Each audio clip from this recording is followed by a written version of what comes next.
Assalamualaikum warahmatullahi wabarakatuh. Perkenalkan, nama saya Muhammad Iqbal Ulil Albab, NIM T2018-1175. Di sini saya akan menjelaskan secara singkat tentang evaluasi dan penilaian pembelajaran di madrasah. Nah, di mana di sini saya akan menjelaskan tentang pengertian, tujuan, fungsi, prinsip-prinsip, ruang lingkup terhadap evaluasi dan penilaian pembelajaran ini. Nah, pasti kalian sudah tahu kan apa itu evaluasi? Kan biasanya di dalam pembelajaran atau di sekolah pasti ada itu yang namanya evaluasi atau penilaian. Nah, di sini saya akan menjelaskan mulai dari pengertian, ya seperti saya sebutkan tadi. Langsung saja ya, kita akan menjelaskan tentang pengertian dulu. Ada yang tahu nggak pengertian itu apa? Pengertian evaluasi maksudnya. Nah, kalau nggak ada yang tahu, di sini saya akan jelaskan secara singkat apa itu pengertian evaluasi pembelajaran. Nah, pengertian evaluasi secara bahasa berasal dari bahasa Inggris, yaitu evaluation, yang dari akar value atau nilai atau harga. Nilai dalam bahasa Arab disebut al-qiyamah atau al-takdir, yang bermakna penilaian atau evaluasi. Nah, secara terminologi atau istilah, banyak para tokoh yang mengemukakan pengertian dari evaluasi. Salah satunya yaitu menurut Winston, di mana dia berpendapat bahwa evaluasi pendidikan adalah penaksiran suatu perkembangan dan suatu pencapaian serta peserta didik menuju ke arah yang sudah ditentukan oleh kurikulum. Nah, itu menurut Winston. Sedangkan menurut Lessinger mengartikan bahwa evaluasi adalah suatu program penilaian yang dilakukan oleh pendidik kepada peserta didik, yang bertujuan untuk membandingkan antara tujuan yang ingin dicapai dengan kemajuan peserta didik atau prestasi peserta didik yang sudah dicapai. Nah, dan ada lagi menurut Habib Toha, di mana dia menyimpulkan bahwa evaluasi adalah suatu kegiatan yang dilakukan oleh pendidik yang sudah terencana, dan kegiatan ini bertujuan untuk mengetahui atau menentukan penilaian peserta didik dengan menggunakan instrumen penilaian yang telah disiapkan, sehingga nantinya akan memperoleh kesimpulan terhadap tolak ukur atau penilai peserta didik. Nah, dapat disimpulkan bahwa evaluasi adalah suatu kegiatan melakukan tes yang dilakukan oleh guru kepada peserta didik dengan tujuan apa? Untuk menentukan, mengetahui atau perkembangan peserta didik apakah sudah sesuai dengan yang sudah direncanakan sebelumnya atau masih kurang. Nah, langsung saja ke tujuan evaluasi. Tujuan evaluasi yaitu kegiatan yang bertujuan untuk mendapatkan nilai atau kepastian terhadap keberhasilan belajar selama proses pembelajaran yang diajarkan guru sebelumnya. Dengan kata lain, evaluasi ini dilakukan guru untuk bertujuan mengetahui bahan-bahan atau materi pelajaran yang sudah diberikan kepada peserta didik apakah sudah sesuai atau belum. Nah, di sini menurut Weiss, tujuan evaluasi adalah untuk mengetahui atau mengukur dari program yang diselenggarakan dengan tujuan yang telah ditentukan sebelumnya, dan hal ini dilakukan sebagai alat untuk menjadikan dasar keputusan tentang program agar program tersebut dapat berkembang jadi lebih baik di masa yang akan datang. Kemudian di sini ada tokoh lain, yaitu menurut Sudirman N dan kawan-kawan, bahwa tujuan evaluasi atau penilaian dalam pembelajaran adalah yang pertama mengambil keputusan tentang hasil belajar. Nah, di mana di sini yang itu bertujuan untuk mempermudah guru dalam mengambil keputusan terhadap siswanya tentang hasil belajar yang dapat pendidik ketahui melalui evaluasi ini. Nah, kemudian yang kedua yaitu peserta didik dapat memahami peserta didik. Di mana evaluasi bukan hanya mengetahui nilai saja, melainkan juga membantu pendidik untuk memahami karakter atau kendala yang dihadapi peserta didik. Nah, ketika kita melakukan evaluasi atau guru melakukan evaluasi, maka guru akan tahu perkembangan peserta didik itu gimana, apakah perkembangannya baik atau tidak, seperti itu. Kemudian yang kedua yaitu memperbaiki dan mengembangkan program belajar. Nah, di mana menurut tujuan dari kata ini yaitu untuk memperbaiki program pembelajaran yang telah disusun sebelumnya. Dengan evaluasi ini pendidik tahu apakah program yang sudah direncanakan sebelumnya itu berjalan dengan lancar atau tidak. Nah, kalau tidak berarti pendidik harus mencari solusi bagaimana caranya program pembelajarannya itu dapat berjalan dengan lancar, sesuailah dengan yang diharapkan sebelum pembelajaran itu dimulai. Nah, jika seumpama proses pembelajaran itu tidak bisa atau tidak sesuai dengan yang diinginkan, berarti itu ada kendala atau tidak ada keberhasilan gini tuh kan ya. Jika tidak berhasil dalam proses belajar mengajar, maka itu ada yang salah dalam pembelajaran tersebut. Nah, ketidakkeberhasilan ini berasal dari yaitu kemampuan peserta didik rendah. Nah, proses pembelajaran ini tidak berhasil itu salah satunya karena kemampuan peserta didik itu yang rendah. Nah, keberhasilan suatu pembelajaran ditentukan dengan kemampuan peserta didik itu sendiri. Jika kemampuannya peserta didik itu tinggi, maka pembelajaran itu mudah untuk mencapai suatu keberhasilan dalam pembelajaran. Sedangkan jika kemampuan peserta didik itu rendah, maka tingkat keberhasilan dalam suatu proses pembelajaran itu bisa rendah juga. Jadi, kemampuan peserta didik ini juga sangat penting. Kedua, yaitu kualitas materi pembelajaran tidak sesuai dengan tingkat usia anak. Nah, jadi seorang guru itu harus mengetahui tingkat materinya itu dan usia dari peserta didiknya. Jangan contoh nih, materi untuk kelas SMA diajarkan kepada anak SD. Nah, ini sudah tidak sesuai. Oleh karena itu, guru harus pintar-pintar dalam memberikan materi sesuai dengan usia anak. Terus yang ketiga yaitu jumlah bahan pelajaran terlalu banyak sehingga tidak sesuai dengan waktu yang diberikan.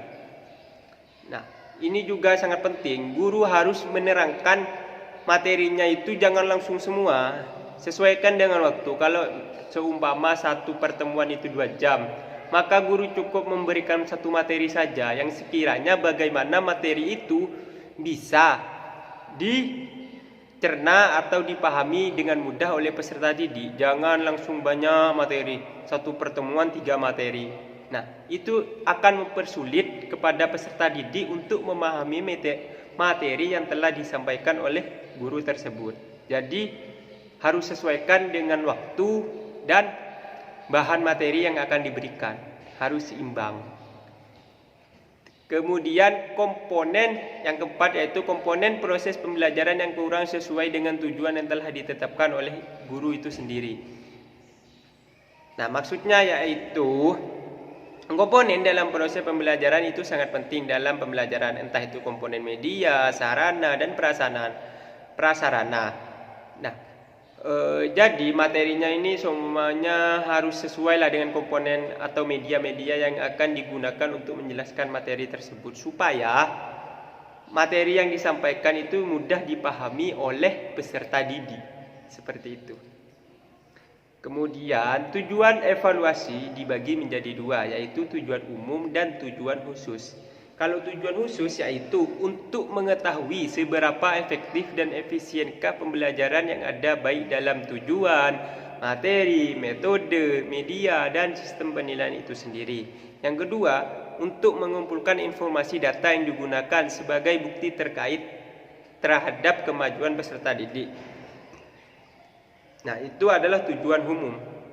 Sedangkan tujuan khusus ada 4, yaitu keeping track, yaitu evaluasi adalah yang dilakukan oleh pendidik yang bertujuan untuk melacak atau menelusuri apakah proses pembelajaran yang dilakukan peserta didik sebelumnya sudah sesuai dengan yang telah direncanakan atau belum. Terus kedua, checking up. Checking up yaitu bertujuan untuk mengecek kekurangan atau kelebihan yang dialami peserta didik selama mengikuti proses pembelajaran. Yang ketiga, finding out, yaitu untuk mengetahui dan mendeteksi kelemahan dan kesalahan yang dialami peserta didik dalam proses pembelajaran. Jika guru sudah mengetahui kelemahan itu apa, maka guru tersebut harus mencari solusi bagaimana masalah tersebut bisa terselesaikan. Terus yang ketiga, summing up, yaitu tujuan evaluasi untuk menyimpulkan hasil atau singkat penguasaan materi yang telah disampaikan oleh pendidik. Apakah peserta didik memahami dengan baik materi yang telah disampaikan atau belum? Nah, itu adalah tujuan dari evaluasi. Kemudian kita lanjut ke yang ketiga, yaitu fungsi evaluasi. Nah, Nana Sujana menjelaskan bahwa evaluasi berfungsi sebagai berikut, yaitu mengetahui tercapai tidaknya tujuan instruksional khusus. Yang kedua, untuk mengetahui keaktifan proses pembelajaran yang dilakukan oleh guru. Dan yang ketiga, yaitu untuk mengetahui karakter dari peserta didik. Itu menurut Nana Sujana. Sementara itu, menurut rumusan fungsi yang dipaparkan oleh Departemen Agama RI, bahwa penilaian adalah sebagai berikut, yaitu memberikan umpan balik kepada guru sebagai dasar untuk mengajarnya. Dan kedua, dilakukannya evaluasi yaitu berfungsi sebagai laporan hasil belajar siswa selama belajar di sekolah kepada wali murid peserta didik itu atau siswa itu, seperti raport gini. Lalu yang ketiga, yaitu menjadi bahan untuk menyusun laporan dalam rangka penyempurnaan program belajar mengajar yang berjalan di sekolah. Kemudian di sini ruang lingkup evaluasi. Berbicara tentang ruang lingkup evaluasi pembelajaran, maka perlu dibedakan antara ruang lingkup evaluasi dengan penilaian, di mana penilaian ruang lingkupnya hanya pada siswa saja. Sedangkan ruang lingkup evaluasi berkaitan dengan cakupan objek evaluasi itu sendiri.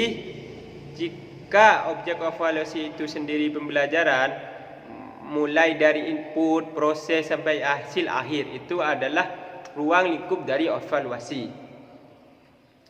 Nah, oleh sebab itu yang menjadi ruang lingkup evaluasi yaitu domain hasil belajar. Menurut Benjamin S. Bloom, hasil belajar dikelompok menjadi 3 aspek, yaitu aspek kognitif, efektif, dan psikomotorik. Dari beberapa aspek inilah yang nantinya akan disusun menjadi beberapa jenjang yang menjadikannya sebagai patokan, mulai dari yang sederhana sampai yang lebih komplit, yang mudah sampai yang sulit, dan yang bersifat konkret sampai ke yang abstrak.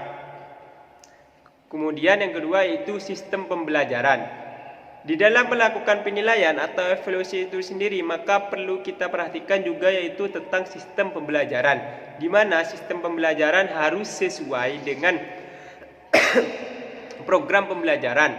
Apakah sistem pembelajaran ini sudah efektif atau belum? Karena sistem inilah yang nantinya akan menjadi titik ukur dari tujuan evaluasi dan ruang lingkup dari sistem pembelajaran itu, yaitu menyangkut beberapa hal sebagai berikut.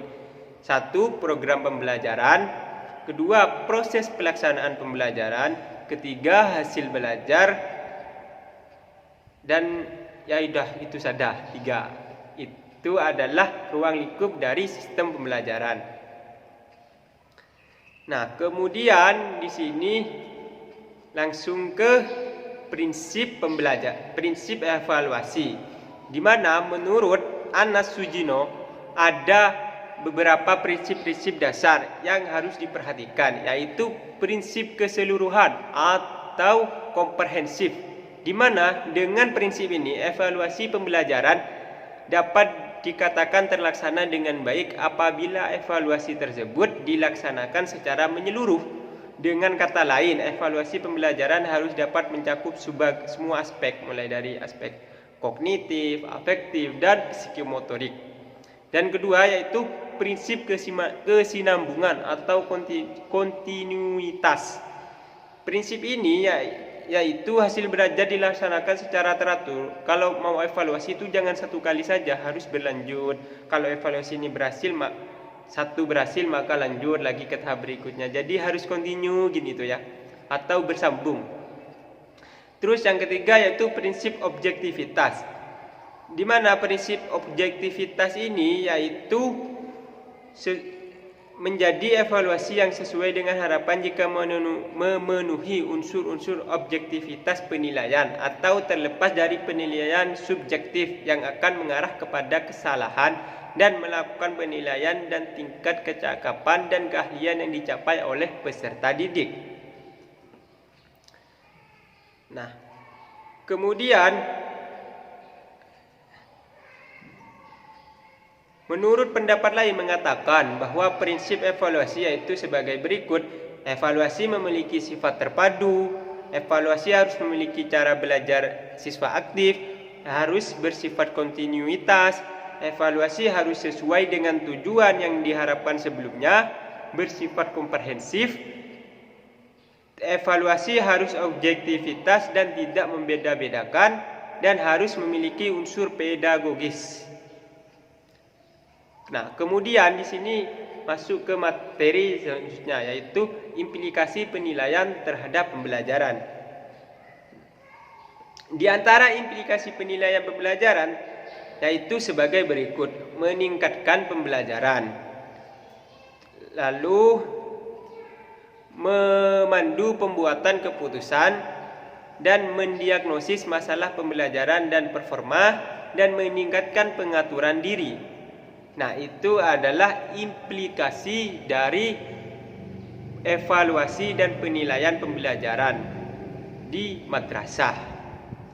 Mungkin itu saja yang bisa saya jelaskan tentang evaluasi dan penilaian pembelajaran. Dan cukup sekian. Apabila ada salah kata, mohon maaf yang sebesar-besarnya. Wabillahi taufiq wal hidayah, waridho wal inayah. Wassalamualaikum warahmatullahi wabarakatuh.